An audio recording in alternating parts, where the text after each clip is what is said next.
What's going on, guys? It's your boy, Mahatma Gandhi, back with some more choices that matter. And the sun went out. And in the last episode, Sharon literally tried to get killed a third time.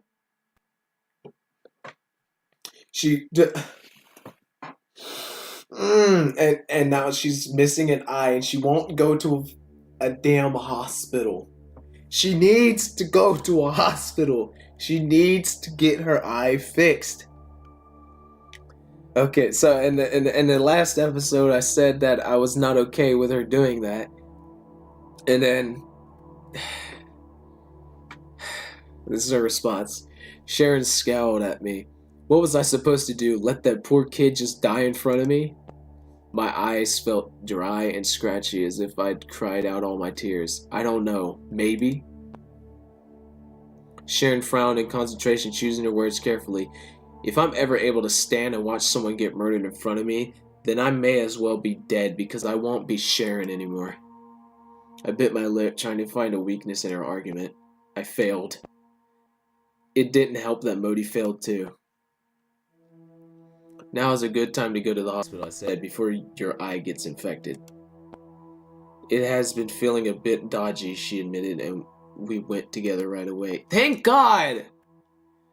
God, it took you forever just to go to the hospital. Among the gunshot victims and panicked cult members at the hospital, no one gave us a second look. When we were finally able to see an English-speaking doctor, she lectured Sharon at length for not coming sooner. Then she removed a few pieces of grit from her eye, applied cream and a patch, and gave her some pills to take. Give it to me straight, Doc, said Sharon. Do I need to give up my taxi business and become a pirate?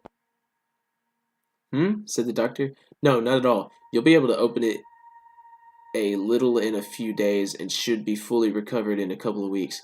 You may need glasses, however. Remove the patch in 2 days, take your pills, and get your vision tested. You hesitated, I said. What were you going to say? She pulled on a curl of her hair. I was going to say avoid bright sunlight, but, well, she waved at the black square of the window. Oh, I said, well, thank you. Looking up at the dark sky, it occurred to me that it had been over a week since the sun had gone up. She should have still said avoid direct sunlight, just in case the sun came out within the freaking time of her eye. Man, have the doctors just gone dumb too?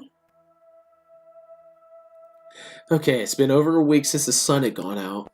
Was it ever coming back?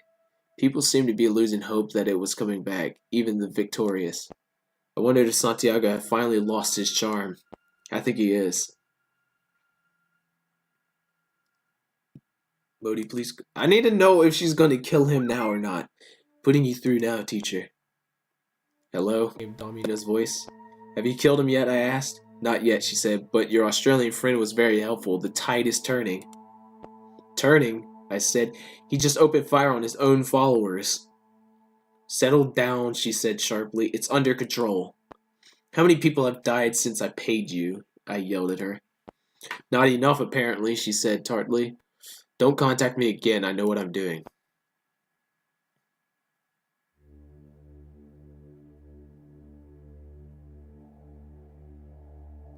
Spread the film, bro. Come on. Yes, teacher. I will begin at once. Would you like to see the edited film? Yes, thank you, Modi. I synced Modi with the TV and watched as the horrific scene replayed in glorious high definition. Sharon looked like an angel and Santiago like a devil. A woman I'd never consciously seen was chanting for Santiago, holding her infant daughter, and then she caught sight of Sharon and bit her lip. Moments later, the shot turned to slow motion as Santiago began shooting into the crowd. As the woman's concern turned to terror, she turned to shield her child a moment too late. A bullet entered the frame with agonizing slowness, heading for the baby. Oh no, said Sharon, pale as milk. No, no, no. No, he killed a baby!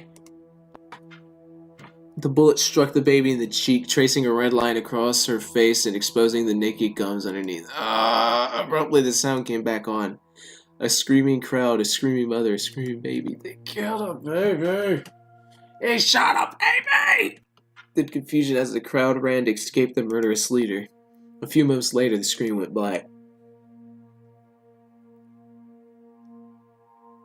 Is that baby alright?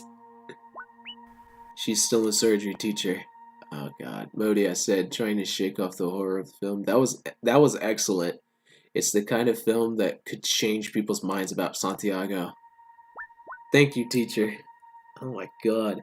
How did you edit out all the fireflies, I asked. There were no fireflies, teacher. What the fuck? What? What? Okay. Yes, there were, I said. Ron, I know you saw them. I remember you looking up and smiling at them. She shook her head at me. You must have been too far away to see clearly. I was smiling at the little stars. I kept my mouth shut, waiting for her to hear how ridiculous she sounded. Do you mean the owls, Miss Sharon? No, she said stars. There weren't any owls. Are you trying to be funny? I'm telling the truth. We all saw something, I said, and on the video nothing showed up. Sharon sat back. So what does it mean? What are they? Are they something to do with Santiago? No, we all said at once, even Modi. They followed the crowd because they were curious.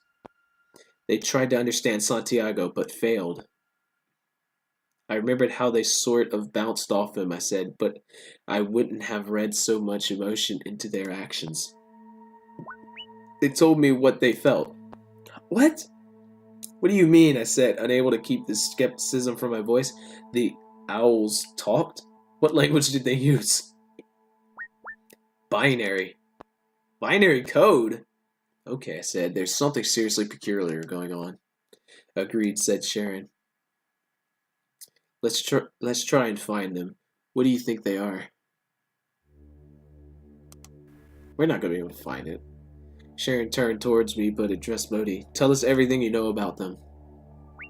I like them. Okay. Where are they? I asked. How can we contact them? I do not know. I have talked to them a few times, but only when the sun was out. So they're connected somehow to the sun, I said. It is possible, but not definite. I dragged a hand through my hair. Fuck. What the hell is going on? The owl star firefly things represented some kind of breakthrough, but I had no idea what to do about them or what they meant. Modi, what do you think they are? I asked. Owls. They are owls. Owls don't talk, Modi. They talk to me, teacher, not you. What? Of course, Modi, my mistake. I have an idea. Go on, Modi. I think you understand the owl things better than any of us. My hypothesis is that they are normal owls, but when the sun is out, we see them differently. Why? I said, how? I do not know. Real physical stars also change their appearance when the sun is out. Based on the photos we now possess, the stars have not shifted position. Yet they appear different. Will the owls save us? Are we in some different reality? That's what it seems like, so I'm gonna ask that. I do not know, teacher. Do you think they want to stop Santiago? I asked. Yes, teacher. They are kind. Can they bring back the sun? I asked. No, teacher. They're just owls. Yeah, they're owls that can talk. Are they any use at all? Then why are they here, and how can they talk to you? Exactly. Why are the owl creatures here, and how can they be talking to you? I asked Modi. I do not know, but I shall investigate. Unlike other animals, owl behavior has not changed by any measurable amount since the sun outage events began. This has been observed in every zoo in every continent. I said, good job, Modi. Thank you, teacher. So, said Sharon, what do we do next? Is our friend Domina going to earn that €1,000,000 anytime soon? It's possible that trusting the Mafia was an error of judgment on my part, I admitted. Sharon shrugged. We'll see. Modi, please attempt to discover where Santiago is staying. Sharon, I think we should keep moving. We don't want to be tracked down ourselves. Well, seeing as her eyes should be perfectly fine, then I'll just then we should get the hell out of here. All right, she said. I'd like to see more of Rome, even if I can't see all that well in the dark. I knew better than to try and talk her out of it.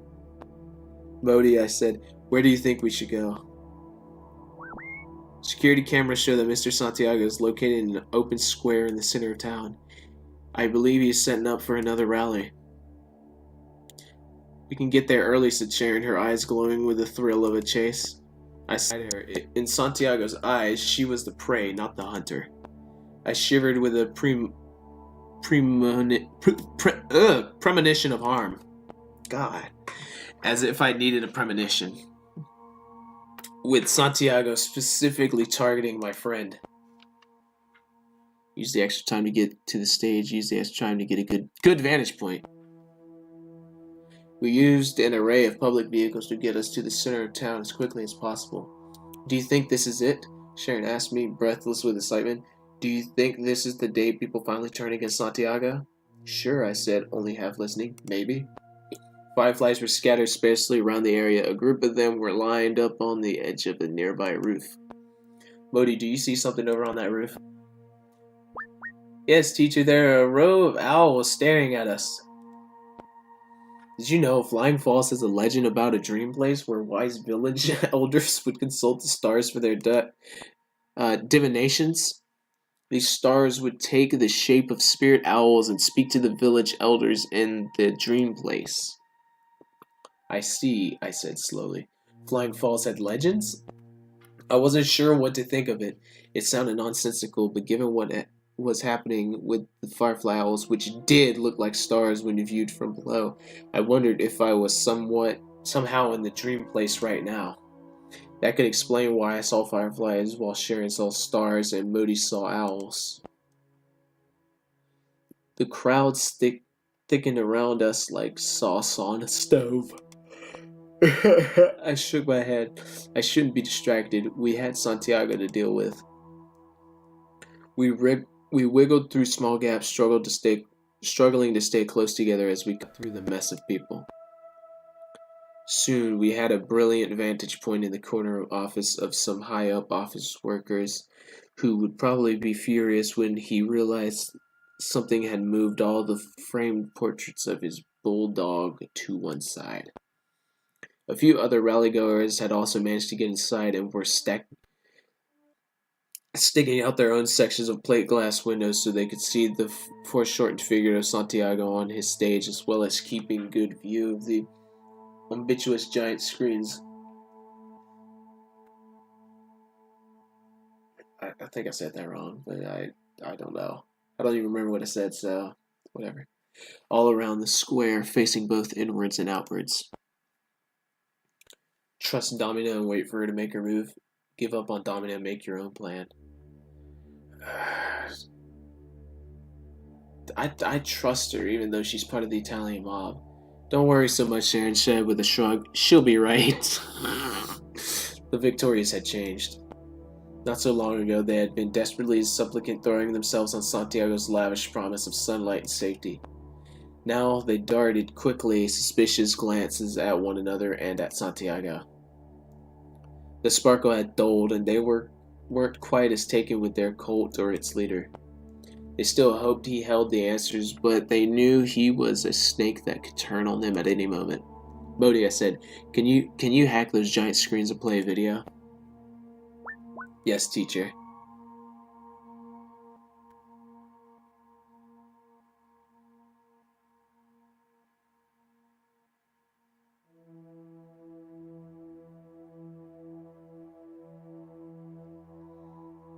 Do you want to play the video again, or do you want to say that she's not afraid? We have a vantage point. Sharon isn't afraid. Yeah, just... Yes, teacher. Moments later, Modi's handiwork was being displayed on every giant screen in the square, and presumably by news networks all around the world. It was absolutely riveting, even though I'd seen it before with my own eyes. It began to play a second time, and then the screens went blank. Teacher, I have lost control of the screens. Get them back. A moment later, Sharon's face appeared, huge and grotesque, with her mouth open in a shout. Ew, said Sharon. They didn't even get my good side. Ron, I rounded on her. You can't just... Even as I turned to tell her off about being so careless of her own safety, a pair of golden-eyed men shouted and ran towards us. Ron, I yelled, too shocked for more. Before she even saw them, the two men lifted her off her feet as if she weighed nothing and rushed away with her. Sharon buckled and twisted, but she couldn't break free. She bit their hands and kicked their faces, but they didn't appear to notice.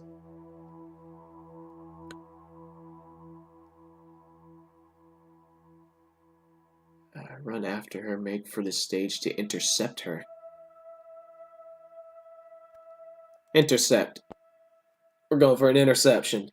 I ran, my chest scraping with cold air and hard breathing, but after a few steps, there were too many people and I was barely inching forward. Damn it!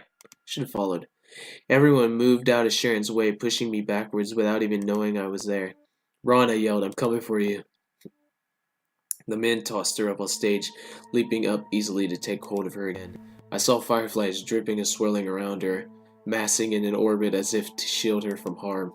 The two men walked through the glowing cloud, and it dispersed. In the same instant, the giant screen focused on Sharon's furious face. The black currents behind her swept open.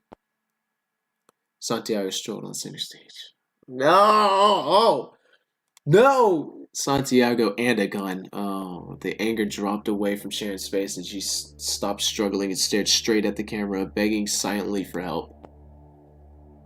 She didn't look like herself. She was afraid. Her face aged in front of me, flashing enormous grief and fear before settling into the grim acceptance of total defeat. I saw the moment she remembered her daughter, and she raised her hand as far as she could, with two men gripping her wrist and forearms like steel cuffs. I pushed and shoved through the wall of people, not caring who I hurt. 1 step. 2. I had no idea what I'd do when I reached her. I just had to reach her. She looked right at the closest camera and used the very tips of her finger to draw her phone out of her pocket and push a button. Miss Sharon is calling us, teacher. Answer her. I'm putting Miss Sharon through on speaker now. Listen carefully, Sharon said, and don't interrupt. There's no time. Understood, I said. But there was so much more I wanted to say.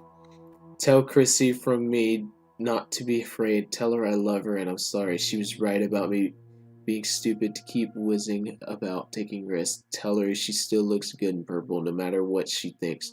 Tell her to be happy or I'll be right pissed at her. Don't say your goodbyes, I begged her. Think of something. Do something. I'm coming. No! You are not dying on my watch. You aren't dying. Don't, she said. On the massive screen, she suddenly wasn't looking right into the camera anymore. Go away. Be safe. Save the world for me. And if you don't have a long and happy life, I'll be right pissed, I said for her, trying desperately to think of what to do. Too right, she said, choking on the words. On the giant screen, her lower lip trembled as if she was a child about to cry. Santiago smiled and pressed the gun to her forehead. Modi, I said, trembling free, put this message on the screen with translations underneath. Yes, teacher.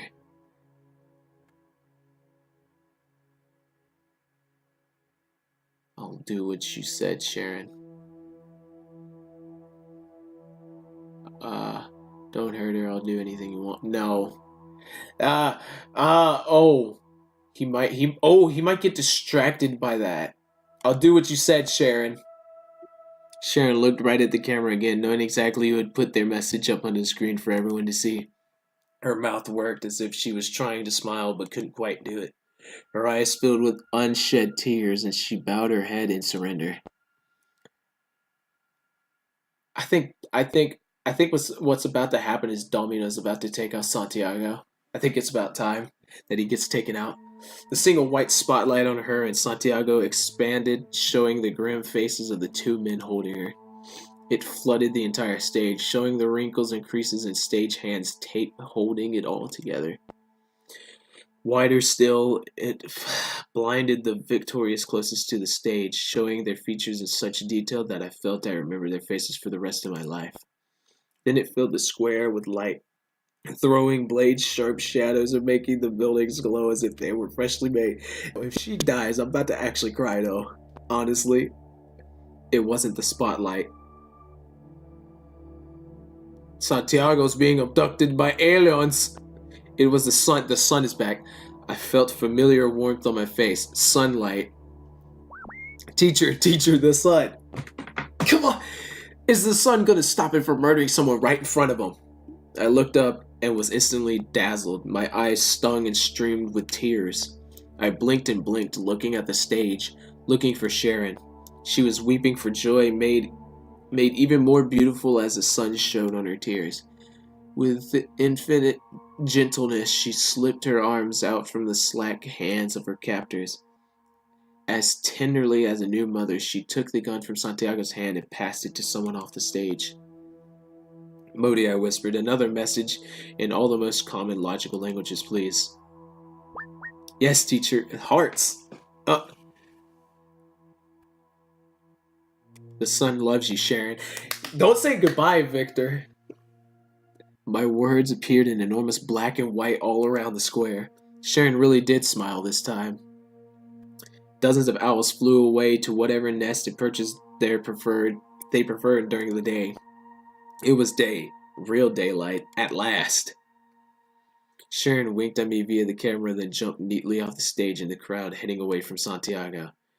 Santiago stood, slack-jawed, staring at the sky with eyes already red and weeping since he didn't have the good sense to look away. His men were long gone. Someone yanked hard on the black cloth covering the stage, and a long strip of black duct tape gave away, exposing a hole. Others joined them, stripping the stage bare and shredding the cheap black cloth. Santiago stepped backwards, looking back and forth like a trapped deer. Some of the cloth caught on the far corner of the chipboard and wouldn't budge. People pulled harder. The whole stage creaked audibly, then cracked in two. Santiago fell over and slid down the splintery wood towards the people that had come in droves to see murder committed. Yes! Santiago, you're getting your ass. Someone had a gun.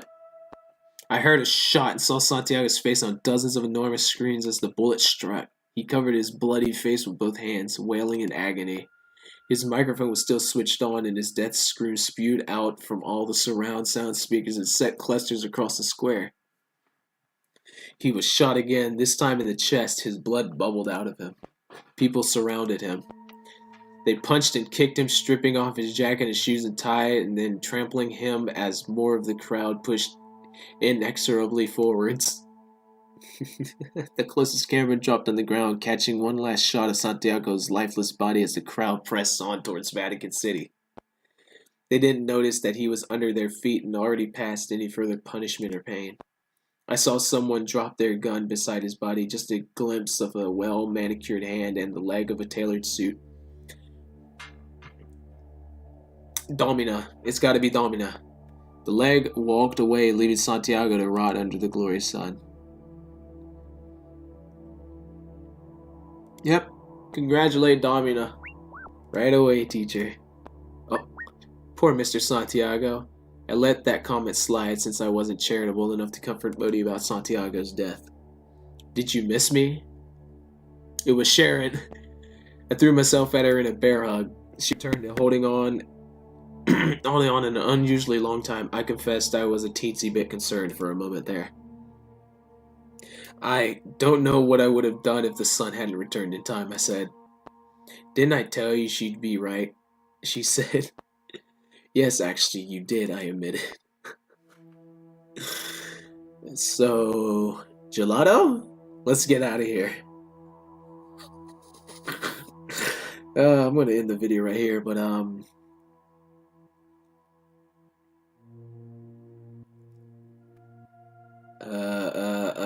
so gelato? There. Okay. That's the end of the video. I'll see you guys in the next one. And, bye.